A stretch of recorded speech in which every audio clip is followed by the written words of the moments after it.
ما بعد فأعوذ بالله من الشيطان الرجيم بسم الله الرحمن الرحيم يا أيها الذين آمنوا كتب عليكم الصيام كما كتب على الذين من قبلكم لعلكم تتقون وقال تعالى فمن شهد منكم الشهر فليصم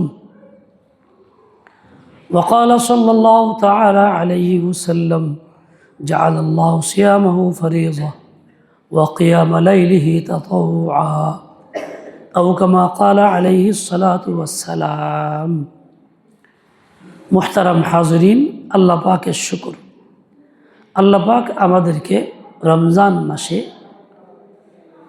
11তম রোজা শেষ বেলায় আসরের পরে ইফতারের পূর্ব মুহূর্তে এই ইসলাহি মজলিসে বসার তৌফিক দান করছেন।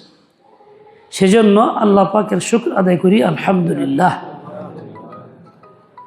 আল্লাহ তাআলা আমাদেরকে শেষ সময় পর্যন্ত থাকার তৌফিক দান করেন ইহতিমামের সাথে। রমজান মাসের 10 দিন পার হওয়ার পরে 11তম দিন শুরু। বিশেষ রহমতের দিনগুলি পার হয়ে গেছে এবং দ্বিতীয় 10 দিন বিশেষ মাগফিরাতের ক্ষমার এই দিনের একদিনও চলে গেল। সময়টা খুব দ্রুত যাইতেছে, আমরা সময় ধরে রাখতে পারতেছি না। আর পিছনের জীবনের সময়গুলি ফিরে আনা সম্ভব না। কাজেই আমার জীবনের যে দিনটা চলে যাইতেছে অত্যন্ত গুরুত্বপূর্ণ দিন চলে যেতেছে। এই দিন যদি আমার বেকার যায়, অযথা কাটে, আল্লাহ পাকের হুকুম মতো মর্জি মতো না কাটে, তাহলে এই দিনের কাজা আমার পক্ষে আদৌ সম্ভব না, কখনো সম্ভব না। কাজেই যেই দিনটা যাইতেছে ভালো যাইতেছে, আমি যেন এই দিনটার কদর করি। এজন্য মাশায়েখ কেরাম বলেন মানুষের জীবনের হায়াত মাত্র 3 দিনের। কয় দিনের একটু বলি ভাই? জীবনের হায়াত মাত্র 3 দিনের। একদিন যা গতকাল গেছে, 10ম রোজা গতকাল গেছে, ওই দিনটা কি আর ফিরে আসবে? গতকালের দিনটা ফিরে আনতে পারবো? গতকালের সূর্যটা উঠাইতে পারবো? সম্ভব না। কাজেই গতকাল যে করণীয় আমার ছিল না করে থাকলে ওটা আমার লস গেছে, আমি আর এটা করতে পারবো না, কাজা করাও সম্ভব না। আরেকদিন যা আগামী দিন, আগামী দিন আমার জীবনে আসবে কি আসবে না তার গ্যারান্টি নেই। মানে দিন তো একটা ঠিকই আসবে, আমার আসবে কিনা, আমি পাবো কিনা তার কোনো নিশ্চয়তা নাই। পাইতে পারি, নাও পারি। কত মানুষ দুনিয়ার থেকে চলে যাইতেছে, প্রতিদিনই কেউ না কেউ যায়, আমি খবর পাই বা না পাই, কেউ কাছের কেউ দূরের। আজকে আমাদের মানিকগঞ্জ 3 আসনের সংসদ সদস্য এমপি সাহেবের মা দুনিয়ার থেকে চলে গেছে, কিছু আগে শুনছি। আল্লাহ পাক ওনাকে মাফ করে দেন, রহম করম করেন।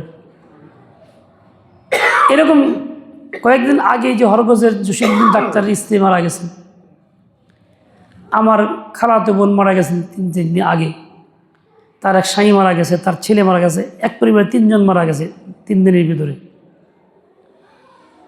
এভাবে কেউ না কেউ চলে যেতেছে। আমার দিনটাও, আগামীকালের দিনটা আমার কাছে আসবে কিনা, পাবো কিনা, এর কোনো ভরসা আমার নাই। তা সত্য না অসত্য, বাস্তব না অবাস্তব? এটাই বাস্তব। হাসি খুশি কথা বলতেছি, একসাথে বসলাম, খাইলাম, চলে গেলাম, স্বাভাবিক বিদায় নিয়ে গেলাম, 10 মিনিট পরে শুনি উনি নাই। এই ঘটনাই তো ঘটে। আল্লাহ রহম করো। কাজেই আগামীকাল দিন এটার কোনো ভরসা নাই, পাইতে পারি নাও পারি। গতকাল তো চলেই গেছে, ফিরে আনতে পারবো না। আমার জীবনের আজকের দিনটাই প্রকৃত আমার জীবন, প্রকৃত হায়াত।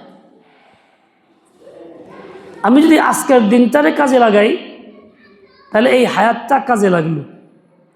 আর আজকের দিনটাকে কাজে লাগাইতে না পারলে হায়াতটা কাজে লাগলো না, গতকাল তো খবর নেই, গেছেই গা, আগামীকাল তো আর আসবে তার কোনো ভরসা নাই। তাহলে যা কিছু করণীয় তোমার আজকেই করতে হবে। এই জন্য উর্দু ভাষাতে কথা বলে, আজ কা কাম কাল পর না টাল। আজকের কাল আগামীকালের জন্য রেখে দিও না, আগামীকাল করতে পারবা তার কোনো ভরসা নাই। আমাদের মাদ্রাসার শিক্ষক ছিলেন মৌলানা মনসুরুল হক রহমতুল্লাহ আলাই। তো খগড়র মাদ্রাসায় পড়াইতাম, জামিয়া আশরাফিয়াতে। তো উনি মাদ্রাসার বিভিন্ন কাজে কালেকশনে যাইতেন। ময়মনসিংহ শহরে এক বেচারা অফিসে চাকরি করে, সম্পর্ক আছে, মাঝে মধ্যে যাইতো, তার কাছে গেছে এরকম রমজানে, মাদ্রাসার প্রয়োজনে গেছে। তো মনসুর সাহেব বললেন যে আমি গিয়ে 1 ঘন্টা বসা ওনার সামনে কথা বলবো না। উনি কাজ করতেছে 1 ঘন্টা পরে বলে, হুজুর কি জন্য আসছেন? আমি অফিসিয়াল কাজ সারলাম, ব্যস্ত ছিলাম, সরকারি কাজ সেরে নিলাম, আমার দায়িত্ব, তাই আপনার সাথে কথা বলতে পারিনি, এখন বলেন। তখন আসরের ওয়াক্ত হয়ে গেছে, আজান কাছে হয়ে গেছে। তো বলে মাদ্রাসার প্রয়োজনে আসছিলাম। তো কথা শুনে বলি ঠিক আছে, চেক লিখলো, অঙ্ক লিখছে 5,000 টাকা, নামও লিখছে, নিচে দস্তখত করে নাই। দস্তখত ছাড়া চেক গ্রহণযোগ্য? ব্যাংকে নিবে? বললো আগামীকাল আসেন, দস্তখতটা করে সিরিয়া দিলে কিন্তু হয়ে যায়। বললেন আগামীকাল আসেন। আল্লাহর ইচ্ছা রোগটা রাতের সন্ধ্যায় মারা গেল, বাস্তব ঘটনা বলছি। এই যে চেকটা লিখলো নেক কাজে মাদ্রাসা দেওয়ার জন্য, এটা কি আসলে মাদ্রাসায় গেল? বলেন, খরচ কি হয়ে গেল? হয় নাই, তার অ্যাকাউন্টে রয়ে গেল। সে যদি অলসতা না করে দস্তখতটা দিয়ে বলতে যান, তাহলে সে মারা গেলেও কিন্তু টাকাটা মাদ্রাসায় ঠিকই পৌঁছতো, কাজে লাগা যেত। সেও তো ভাবে নাই কালকে মরে যাবো, আজকে মরে যাবো, তার ধারণা আসে নাই। মনে করছে ইনশাল্লাহ আসবো কালকে সকালে চেক দিয়ে পাঠিয়ে দেব। কিন্তু আল্লাহর মর্জি, উনি দুনিয়াতে থাকতে পারে নাই, হায়াত খতম হয়ে গেছে। কিন্তু ওনার এই কাজটা, নেকির কাজটা গ্রহণযোগ্য হইল না, টাকাটা জায়গা মতে গেল না। এই জন্য বলি কাজ যা কিছু করতে আজকেই করতে হবে, আগামীকালের জন্য রাখা যাবে না। আগামীকালের জন্য রাখলে পাইতে পারি, নাও পারি, গ্যারান্টি নাই। তাই তো আল্লাহ পাকের বান্দা বান্দি যারা হয়, আল্লাহ ওয়ালা যারা হয়, আল্লাহ ওয়ালি যারা হয়, নেককার যারা হয়, তাদের কাজ কি নগদ, আজকেরটা আজকেই, আগামীকাল না, আগামীকাল না। তার আগামীকালে কোনো গ্যারান্টি আমার কাছে নাই। দেখেন, এই যে আগামীকালে গ্যারান্টি নাই, এই কথাটাকে আমি আপনি মুখে স্বীকার করি, যুক্তিযুক্ত বিশ্বাস করি, কিন্তু মনে কি এতটাই হাজির মনে করি? তা কিন্তু করি না। মুরব্বী হাত ছাড়াইয়া দেন, এরকম বসা নিষেধ করলাম যে 2 হাত 2 জায়গায় রাখেন, তো আর হবে না, ভুলে গেছেন, মন নাই। হ্যাঁ, মাশাআল্লাহ, সাবাস, হিম্মত আছে মুরব্বীর।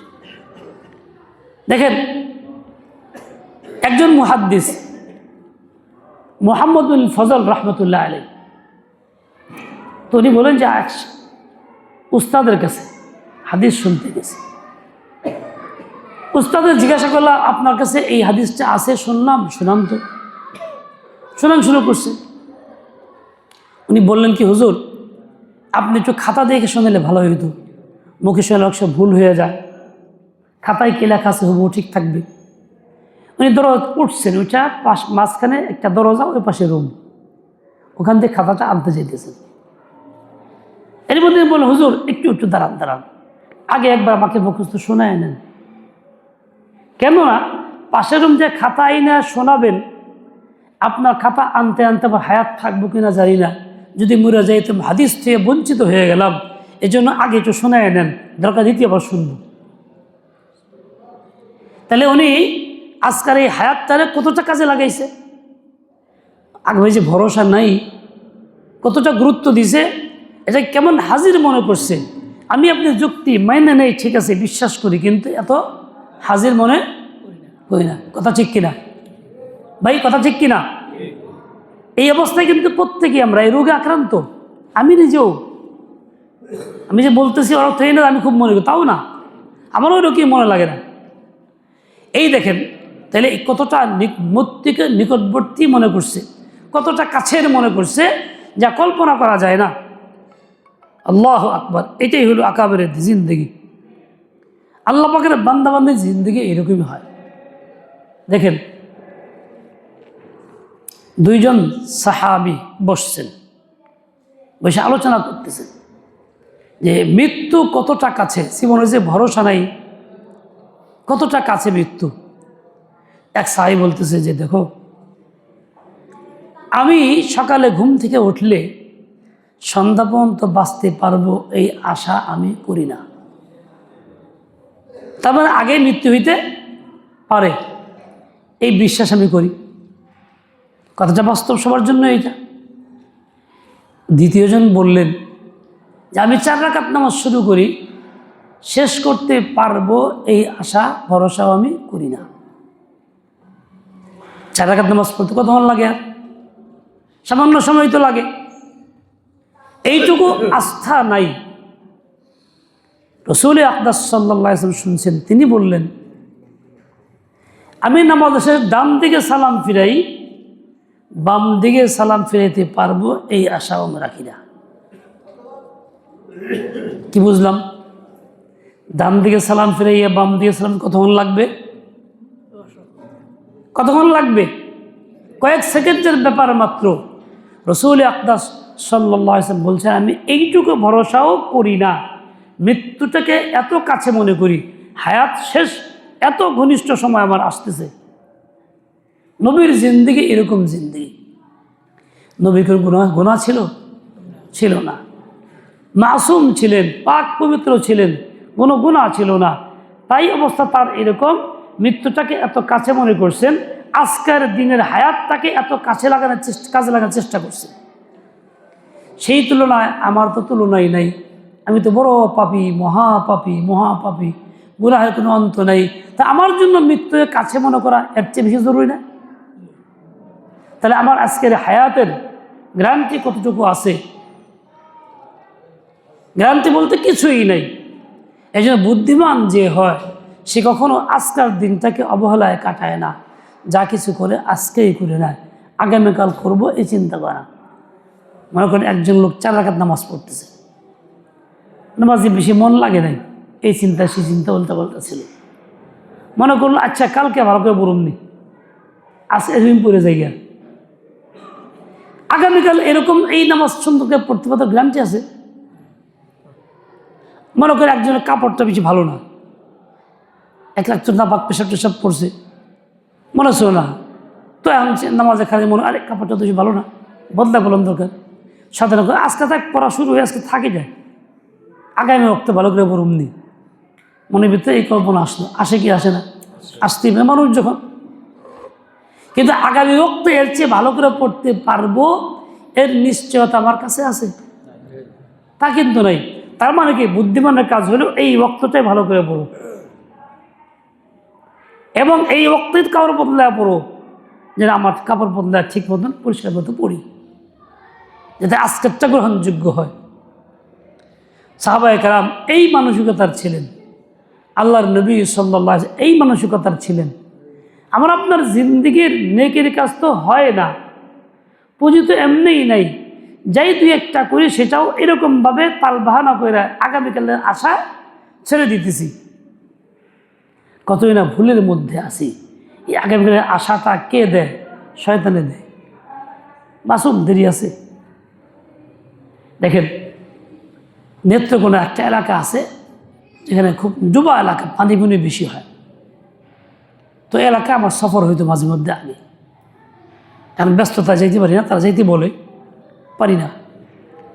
ওই আমার অনেক মহাব্বতের লোকজন আছে, খুব কয়েক মাস খুব পানি থাকে, নৌকাতে চলতে হয়, এরপরে শুকনো পথে হাঁটতে হয়, খুব কষ্ট করতে হয়, গাড়িগুলো চলে না। তো এক লোক যখন তওবা করাইছি, বায়াত করাইছি, তো বায়াতের পরে একজন বলে হুজুর আমি তো সব কথা কইছি, একটা কথা কইনি। সব কথা কইছি, এক কথা আমি ওয়াদা করিনি। বলে কোনটা? বলে আইন্দা কখনো গুনাহ করুম না, গুনাহ ছেড়ে দিব, এই কুটুক কই নেই। বলে কেন? কই এত আগে ভালো হয়ে যাম গা, আর কয়দিন পরে ভালো হম। চিন্তা করেন, তার মানে কি? তার চিন্তা হলে আরো বেশ কিছুদিন বাঁচুক, আকাম কুকাম করুক, শেষ মেশ তবা করে ভালো হয়ে যাম গা, এই চিন্তা। আসলে কি বাস্তবতা এরকম? গ্যারান্টি আছে? আল্লাহর ইচ্ছা ওই লোকটাই মারা, যুবক অবস্থায় মারা গেছে। মৃত্যুর আগে আমার ফোন দিছে, হুজুর দোয়া করেন, খুব বুকে ব্যথা যন্ত্রণা, ছটফট করতেছি, সহ্য করতে পারছি, সব ভেঙ্গে চুয়ে ফেলাইতেছে, হুজুর তো দোয়া করেন আমার লেগে। মৃত্যুর আগ মুহূর্তে আমাকে ফোন দিছে, কথা বলতে পারে না, খুব কষ্ট। কিছুক্ষণ পরে ওর ভাই ফোন দিয়েছে, হুজুর ভাই মারা গেছে। এই লোকটাই বলছিল আমি সব কথা বলি নাই, একটা বাদ দিছি। কেন? এত আগে ভালো হয়ে যাম গা, এই জন্য আমি ভালো বলি নাই। শয়তান ধোকা দিছে, তুই এখন যদি ওয়াদা করো গুনাহ ছাড়ন লাগবো, আর কিছুদিন পরে কর, গুনাহটি কই এই ল। এরকম প্রত্যেক মানুষকে তার নফস ধোকা দেয়, শয়তান ধোকা দিয়ে দেয়। এমনকি এই রমজান মাসেও ধোকা দিয়ে দেয়। আরে দেরি আছে, মাত্র যুবক বয়স, এত আগেই। আমার আপন খালাতো বোনের ছেলে মারা গেল, কম বয়সের ছেলে, বিয়ে শাদী করে নাই, এই গত সপ্তাহে মারা গেছে। বাপ ছেলে 24 ঘন্টা দূরত্বে মারা গেছে, 24 ঘন্টারও কম। দুজনকে জানাজা একসাথে বসছি। কম বয়সের ছেলে, চঞ্চল ছেলে, কম বয়সে চঞ্চলের যা ইচ্ছা তাই তো করে। কিন্তু এই কিছু করার পরেও কি তার হায়াত আছে? গায়ে শক্তি ছিল প্রচুর, কিন্তু কাজে লাগছে? কাজে লাগে নাই। কাজে প্রত্যেকে যদি সবকটা নিয়ে নেই যে আমার জীবনের শেষ দিনটা আজকের দিন, আমি যা কিছু করি আজকেই করি, নেকি করি তো আজকেই করি, গুনাহ চাই তো আজকেই ছাড়ি, তওবা করি তো আজকেই তওবা করি, ভালো হই তো আজকেই ভালো হই, আগামী দিনের অপেক্ষা না করি, কারণ আগামী দিনে ভালো হওয়ার কোনো গ্যারান্টি আমার কাছে নাই। ও ভাই বলেন তো, একটু বাস্তব কথা বলেন। আচ্ছা আমি যে তওবা করতে পারবো, এর গ্যারান্টি আছে কি? নিয়ত আছে মনে করেন যে ভালো হয়ে যাম গা, তওবা করুম, হজ করুম, এই করুম, মনে মনে কল্পনা আছে, নিয়ত আছে, কইলাম, কিন্তু বাস্তবে করতে পারা কি আমার হাতে? তওবা করতে পারা আমার হাতে? ফিরআউন 400 বছর বাঁচছে, লম্বা সময় তার হায়াত ছিল, সে মৃত্যুর আগে দিয়ে তওবার নিয়তে ঈমান আনার চেষ্টা করছে। আমানতু বিরব্বি হারুনা মূসা, আমানতু বিল্লাযী আমানাত বিহি বনু ইসরাঈল বলার চেষ্টা করছে। কোরআনে তার ঘটনা আছে, আয়াতটাও আছে। যখন সে করছে, আল্লাহ পাক তার পছন্দ করেন নাই, আমানতু বলার সুযোগ দেন নাই, ঈমান আনসি বলার সুযোগ দেন নাই। ফেরেশতাকে হুকুম দিছে ওর মুখে মাটি দিয়ে ভরে দাও, বলতেই না পারে। ফেরেশতা মাটি সমুদ্রের থেকে ওঠায় মুখ দিয়ে ভরে দিছে, উচ্চারণ করতে পারে নাই। ও চাইছিল করতে, কিন্তু পারে নাই। কেন পারে নাই? ওর ইচ্ছায়। কার ইচ্ছায়? আল্লাহর ইচ্ছায়। তাহলে আমি ঈমান আনতে চাইলেই পারবো, তার গ্যারান্টি আমার কাছে নাই। তওবা করতে চাইলেই পারবো, তার গ্যারান্টিও আমার কাছে নেই। আমার আব্বার এক আত্মীয়, আমার নানার দেশের আত্মীয়, বা আব্বার নানার দেশ, আমার নানার দেশ না, আমি ওখানে ছোটো সময় গেছি। তো একজন মহিলা বিকেলবেলা লাউ গাছ দানা বলতেছে, কতটা যা খুঁজা আমাকে সব বাচ্চা ডাক দিছে, এই সবচেয়ে ব্যক্তি আমার কাছে আয়। গেছি, আবার কান্দে ধর ব্যক্তি, পিঠে মধ্যে ধর, 10-12 জন সব ধরছি, পিঠে একটা দানা গাছ বনতেছে। হয় কি, যতজন 10 ততই কদু এই গাছে ধরবো। ছোট সময় তো বুঝি নাই, ছোট বাচ্চা ছিলাম, কইল আসলেই কি তাই? কদু ধরা না ধরা কি বান্দার ইখতিয়ারে না আল্লাহর ইচ্ছা? একটাও ধরতে পারে, নাও ধরতে পারে, আবার গাছ বড়াও আসতে পারে, এর চেয়ে বেশিও আসতে পারে। তার চিন্তা কি, যত মত ধরছে ব্যক্তি পরিমাণ, সংখ্যা পরিমাণ কদু আসবো গাছের মধ্যে, তা কিন্তু না। কদু আসা তার ইখতিয়ারে না।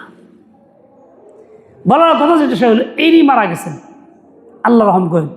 মৃত্যুর আগে যখন বিছনায় পড়া, ইন্তেকালের আগ মুহূর্তে, তখন দেখা গেছে এই কথা সেই কথা বলে, এই মুরগের ডাক দেয়, পাখির আওয়াজ দেয়, কুকু এরকম করে বিভিন্ন আজে বাজে কথা বলে। তো পাশের লোকে বলে না, কালিমাটা পড়ো, লা ইলাহা ইল্লাল্লাহ মুহাম্মাদুর রাসূলুল্লাহ। তখন সে চুপ থেকে বলে না না, ওয়ানা ওয়ানা। এবার এদিকে তাকাই, যে আসার আসবে, যে যাওয়ার যাবে, আমার কাজ আমি করি। ওই যে তাকাই রয়েছে ওদিকে। ও ভাই ওদিকে তাকান কেন? ওরা করুক ওদের কাজ। তো এখন এই লোকটার অবস্থা এই, মৃত্যুর সময় এখন যা ইচ্ছা তাই বলতেছে, গালিগালাজ করতেছে, বাজে কথা বলতেছে, মুরগের ডাক দেয়, পাখির ডাক দেয়। যখনই বলা হয় চাচি এটা কবলা এরা, না না ওয়ানা ওয়ানা। তার মানে কালিমাটা পড়তে রাজি না, উচ্চারণ করতে রাজি না। এই যে মৃত্যুর আগ মুহূর্তে কালিমা মুখ দিয়ে আসতেছে না, ঠিক তার ইচ্ছায় না আল্লাহর ইচ্ছায়? বুঝেন, কার ইচ্ছায়? সে চাইলেও তা পারবে না, কেননা আল্লাহ পাক তা বন্ধ করে দিচ্ছেন।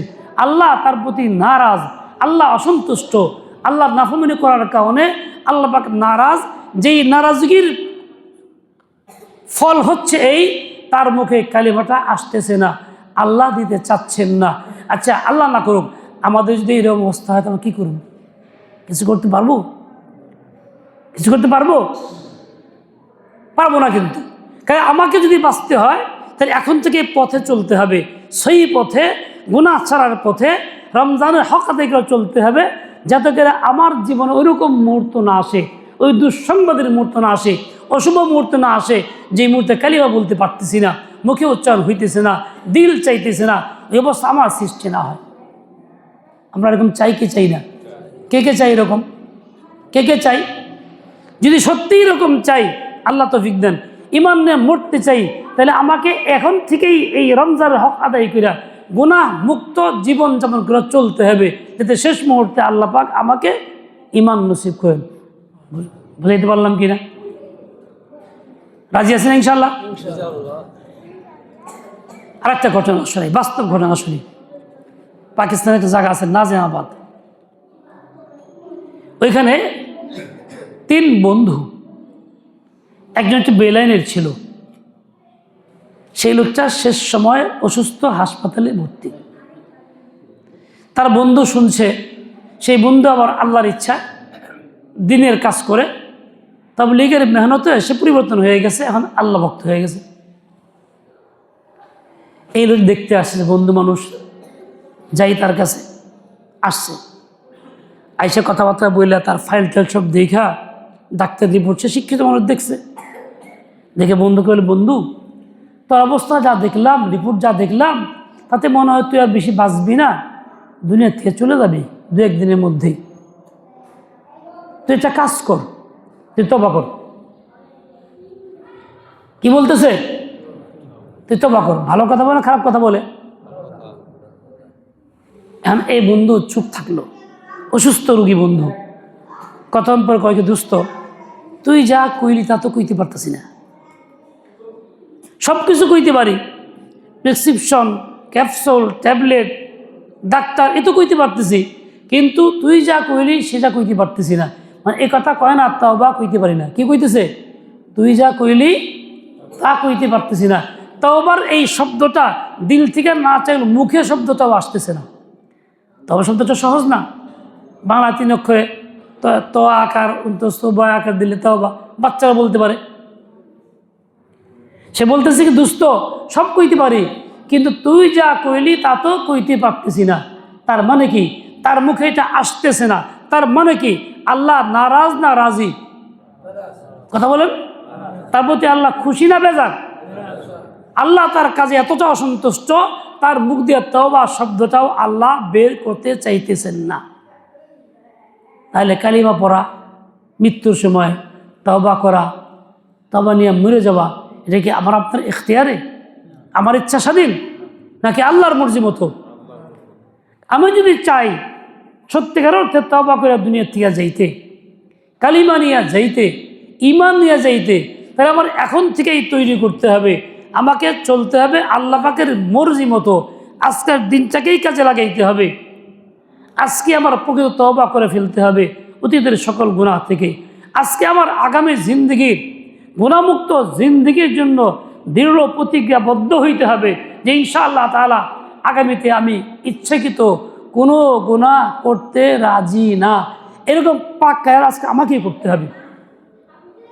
এবং সামনে যে মুহূর্তটা আমার আসবে সেই মুহূর্তগুলি আমি এই চিন্তা চেতনা চলবো যে আমার দ্বারা গুনাহ না হয়, গুনাহ না হয়, গুনাহ না হয়, গুনাহ না হয়।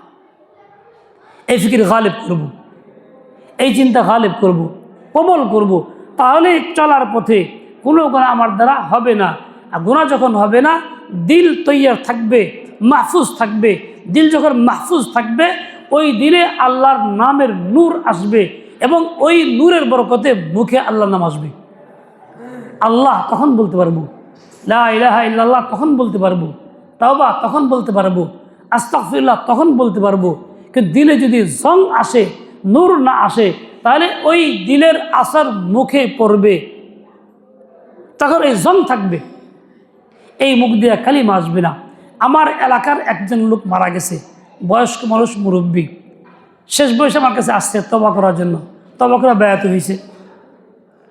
একদিন বলতেছে, আমার এক ভাই না, বাপ মা ছিল না, ছোটো ছোটো আমি পালছি তারে, আমি পাইলে বড় করছি, স্কুলে পড়ালেখা করাইছি, মেট্রিক পড়াইছি, বাড়িঘর করে দিলাম, ওর মাও নাই বাপও নাই।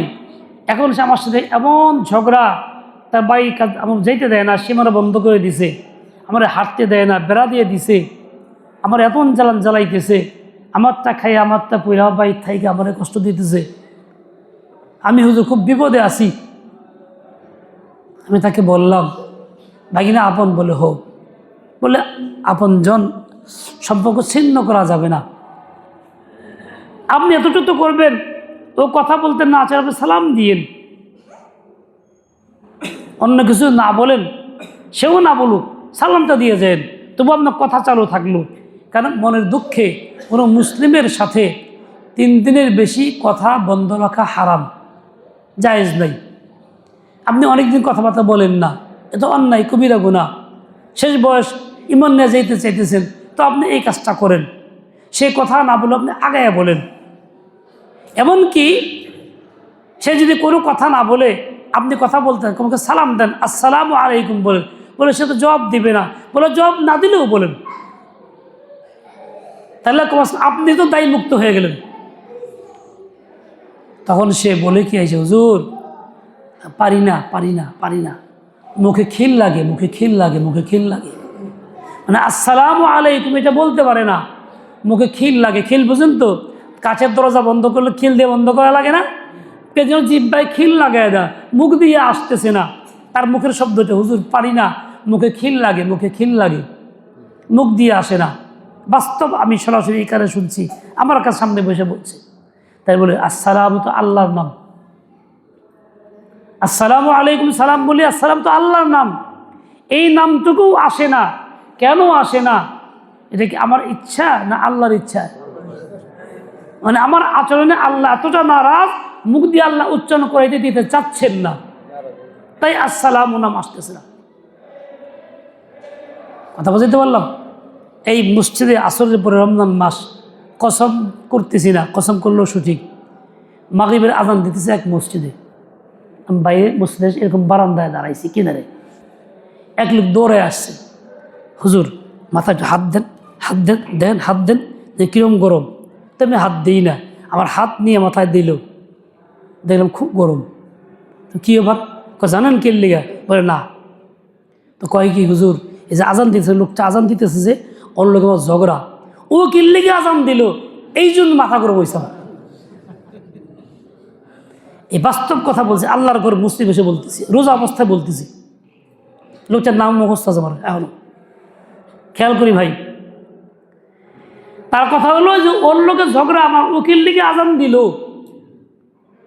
এই রাগ জিদ হিংসার আগুন এমন জ্বলছে, মাথা গরম হয়ে গেছে। মাথা হাত দিয়ে দেখাইলো আমার, আসলেই মাথা গরম হয়ে গেছে। দেখেন এই যে হিংসা করা, দেখি গুনাহ না নেকির কাম? কথা কন না কেন?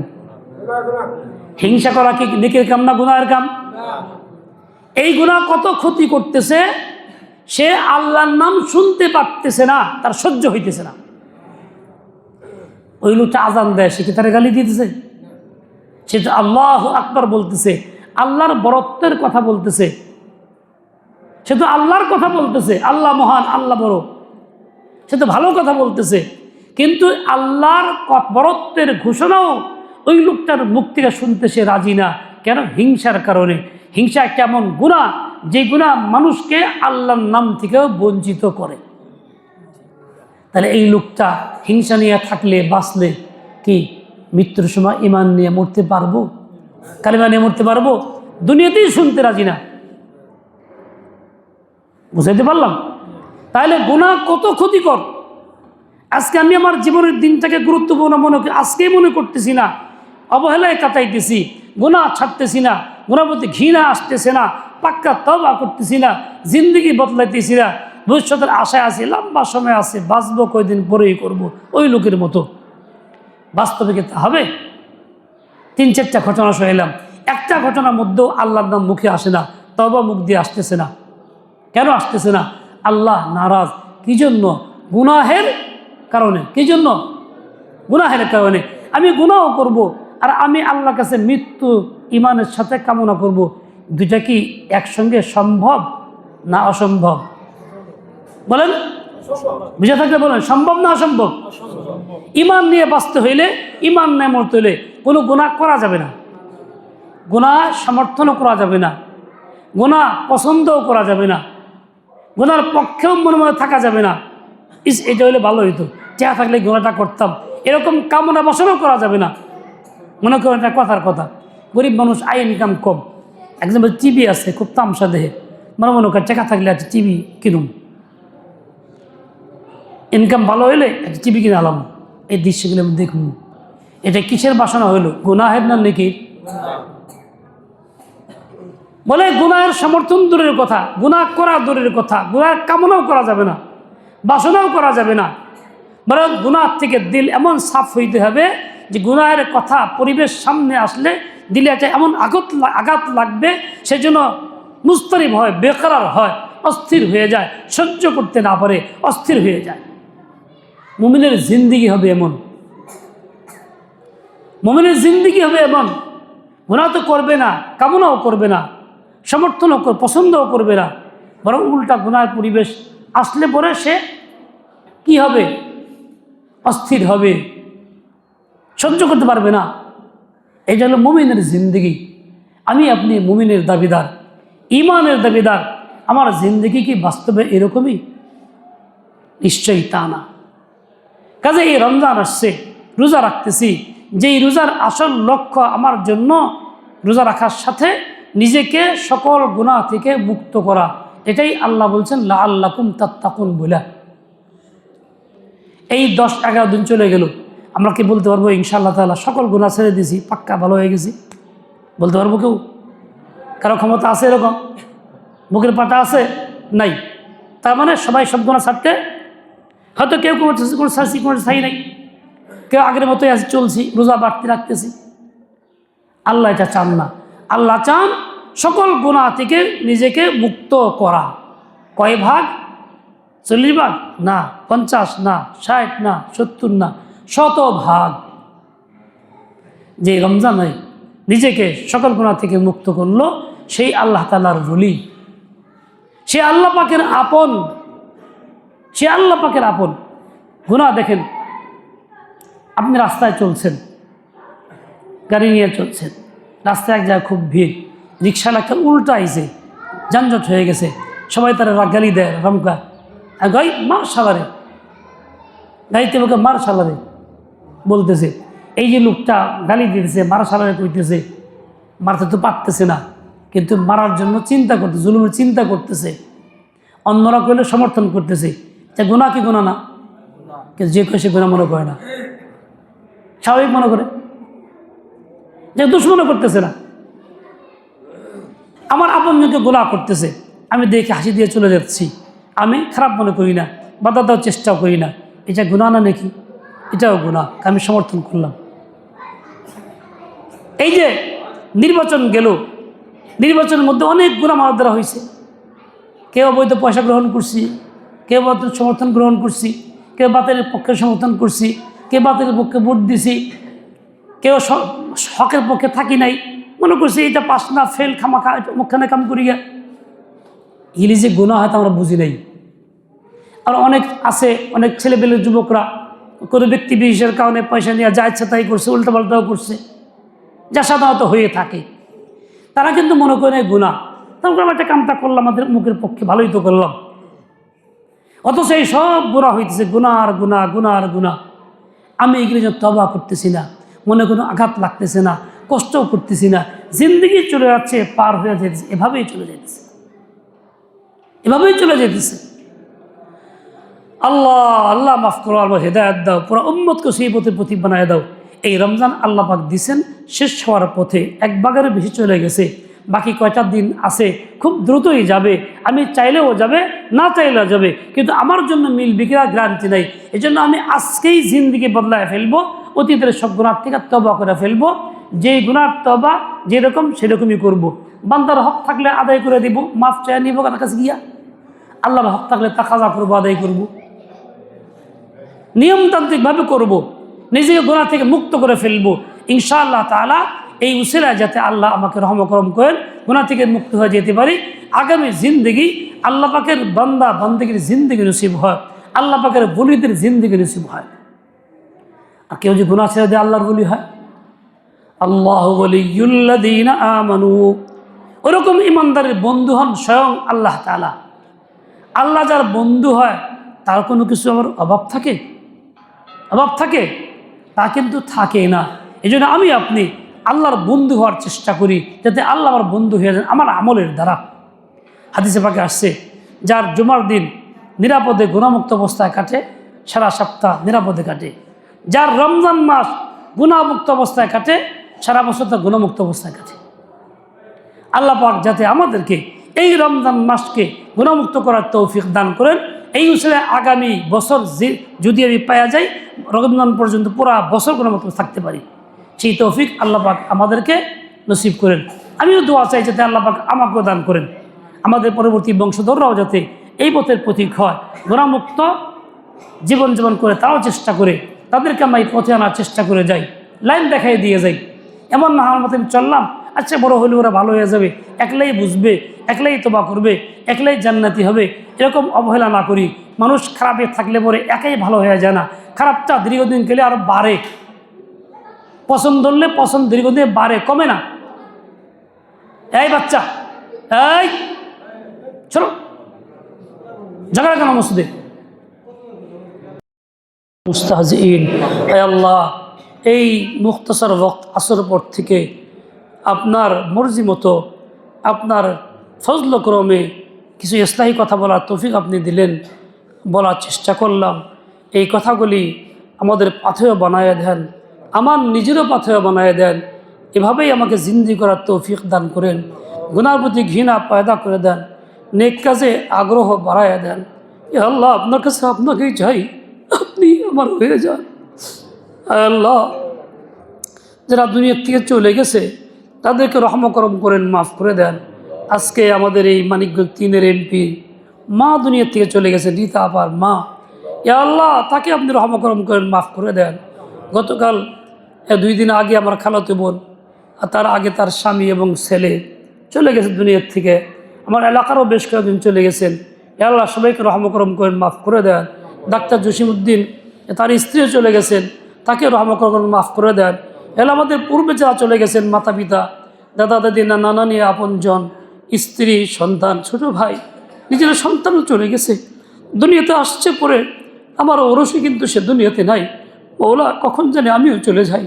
সময় হওয়ার আগে ঈমান তাজা করে দেন, ঈমান পাকা করে দেন, গুনাহ থেকে মুক্ত করে দেন, দিলকে সাফ করে দেন, দিলের জং দূর করে দেন, দিলকে নূর দ্বারা পরিপূর্ণ করে দেন, মুনাব্বর করে দেন, দিলের নূরের আলো আল্লাহ সর্বাঙ্গে ফুটাইয়া দেন, হাত পাও সব কিছুকে আলোর পথে পরিচালিত করেন। এ আল্লাহ, না হকের পক্ষ সমর্থন থেকে হেফাজত করেন, কুফর শিরকের সমর্থন থেকে হেফাজত করেন। এ আল্লাহ, হকের সঙ্গে থাকার, হক নিয়ে বাঁচার, হক নিয়ে মরার তৌফিক দান করেন। যাওয়ার সময় আসে তো ইমানের সাথে কবুল করেন। এ আল্লাহ, যাইতে তো হবেই দুনিয়ার থেকে, কারো আগে কারো পিছে, কে কখন যাবো তা তো জানি না। যখন সময় আসে, সময় আসার আগেই তো আপনি ইমানের সাথে নিয়ে আল্লাহ এই দুল্লাবাসী এলাকাবাসীকে আপনি ইমানদার বানায় দেন, তাকওয়াওয়ালা বানায় দেন। ইয়া আল্লাহ এই এলাকার সবাই ঘরে ঘরে ইমান নসিব করেন, প্রত্যেকের সন্তানকে ইমানদার বানায় দেন, প্রত্যেক ঘরে কোরআনের নূর পৌঁছায় দেন। ইয়া আল্লাহ প্রত্যেক ঘরে ইমানের আলো পৌঁছায় দেন। ইয়া আল্লাহ প্রত্যেক ঘর থেকে মুসল্লি দ্বারা মসজিদকে আবাদ করে দেন। পুরো একটা ঘর যাতে বাকি না থাকে, যুবক বৃদ্ধ কেউ বাকি না থাকে, সবাই যেন মসজিদমুখী হয়, সবাই যেন আল্লাহ ওয়ালা হয়, সবাই যেন আল্লাহ ওয়ালি হয়। বিদআত খুরাফাত থেকে হেফাজত করেন, সুন্নতকে জিন্দা করার তৌফিক দান করেন। ইয়া আল্লাহ আগামী জিন্দগিতে ইয়া আল্লাহ আপনার খাঁটি বান্দাবান্দি বানায় নিয়েন, দাঁড়াদের ঘুরায়েন না, বেইজ্জতি করেন না। ইয়া আল্লাহ যারা হকের পক্ষে নির্বাচন করছেন, ভোট দিয়েছেন, তাদেরকে আরও হিম্মত পয়দা করে দেন, আরও অগ্রসর করাইয়া দেন, আরও অগ্রসর করাইয়া দেন। প্রচলিত কুফুরি আইনের প্রতি ঘৃণা পয়দা করে দেন। ইয়া আল্লাহ কুফুরের আইনের প্রতি ঘৃণা পয়দা করে দেন, কোরআন সুন্নাহর আইনের প্রতি শ্রদ্ধা বাড়াইয়া দেন, ঈমান বাড়াইয়া দেন। কোরআন সুন্নাহ আইনকে সমাজে দেশে সব জায়গায় চালু করার জন্য মেহনত করার তৌফিক দিয়ে দেন, সকল বাধা বিপত্তি সরাইয়া দেন। ইয়া আল্লাহ, ইয়া আল্লাহ মেহরবানি করেন, মেহরবানি করেন, মাফ করে দেন, মাফ করে দেন, মাফ করে দেন। ইয়া ওয়াসিআল মাগফিরা।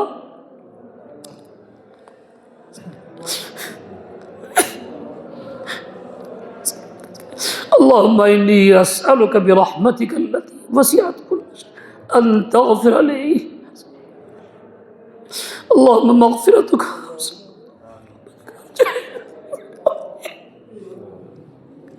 يا حي يا قيوم برحمتك نستغيث.